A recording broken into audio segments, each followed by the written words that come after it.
بسم اللہ الرحمن الرحیم۔ حضرت یوسف علیہ السلام کے بھائیوں نے جب ان کو کنویں میں ڈال کر اپنے والد حضرت یعقوب علیہ السلام سے جا کر یہ کہہ دیا کہ حضرت یوسف علیہ السلام کو بھیڑیا کھا گیا،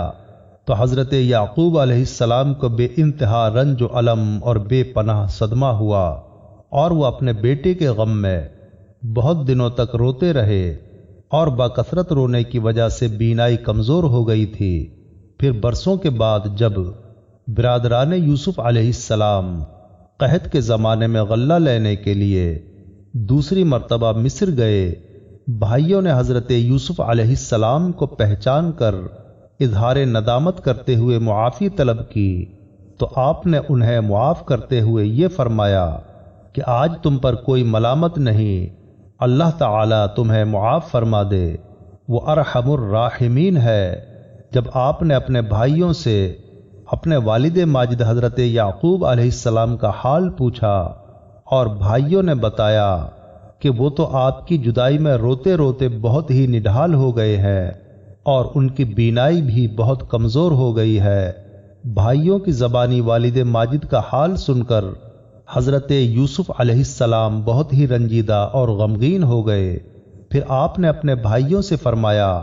پارہ نمبر 13 سورہ یوسف آیت نمبر 93، اذهبوا بقمیصی هذا فألقوه على وجه أبي يأت بصيرا وأتوني بأهلكم أجمعين۔ ترجمہ و تفسیر کنز العرفان۔ میرا یہ کرتا لے جاؤ اور اسے میرے باپ کے منہ پر ڈال دینا، وہ دیکھنے والے ہو جائیں گے، اور اپنے سب گھر بھر کو میرے پاس لے آؤ۔ خلاصہ کلام، چنانچہ برادران یوسف علیہ السلام اس کرتے کو لے کر مصر سے کنعان کو روانہ ہوئے۔ آپ کے بھائیوں میں سے یہودا نے کہا کہ اس کرتے کو میں لے کر حضرت یعقوب علیہ السلام کے پاس جاؤں گا، کیونکہ حضرت یوسف علیہ السلام کو کنویں میں ڈال کر ان کا خون آلود کرتا بھی میں ہی ان کے پاس لے کر گیا تھا، اور میں نے ہی یہ کہہ کر ان کو غمگین کیا تھا کہ حضرت یوسف علیہ السلام کو بھیڑیا کھا گیا، تو چونکہ میں نے ہی انہیں غمگین کیا تھا، لہذا آج میں ہی یہ کرتا دے کر حضرت یوسف علیہ السلام کی زندگی کی خوشخبری سنا کر ان کو خوش کرنا چاہتا ہوں۔ چنانچہ یہودا اس پیراہن کو لے کر 80 کوس تک ننگے سر اور ننگے پاؤں دوڑتا ہوا چلا گیا۔ راستے کی خوراک کے لیے 7 روٹیاں اس کے پاس تھیں، مگر فرط مسرت اور جلد پہنچنے کے شوق میں وہ ان روٹیوں کو بھی نہ کھا سکا،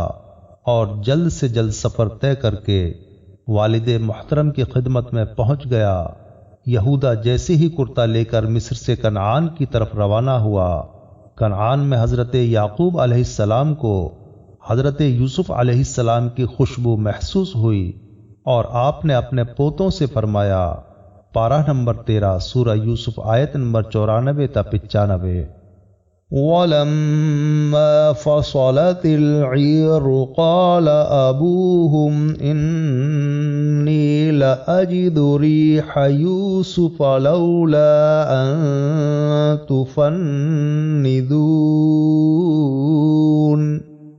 قَالُوا تَاللَّهِ إِنَّكَ لَفِي ضَلَالِكَ الْقَدِيمِ۔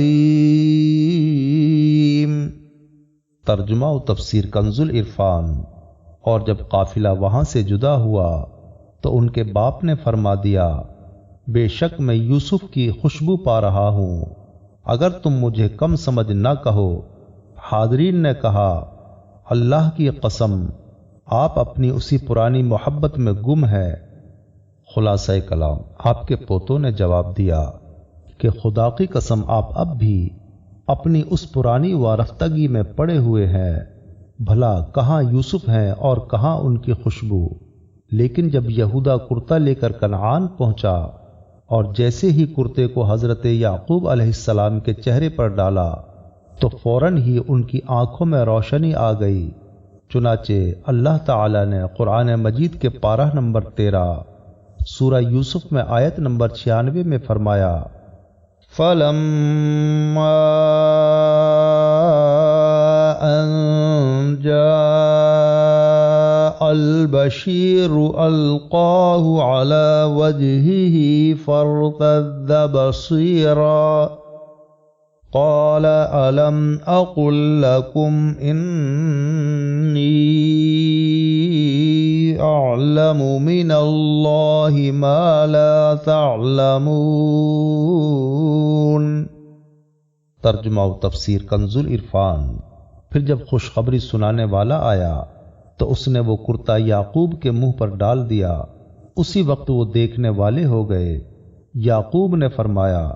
میں نے تم سے نہ کہا تھا کہ میں اللہ کی طرف سے وہ بات جانتا ہوں جو تم نہیں جانتے۔ خلاصہ یہ کہ یہودا مصر سے حضرت یوسف علیہ السلام کا کرتا لے کر جیسے ہی کنعان کی طرف روانہ ہوا تو حضرت یعقوب علیہ السلام نے تقریباً 160 میل دور سے کنعان میں بیٹھے ہوئے حضرت یوسف علیہ السلام کی خوشبو سونگھ لی۔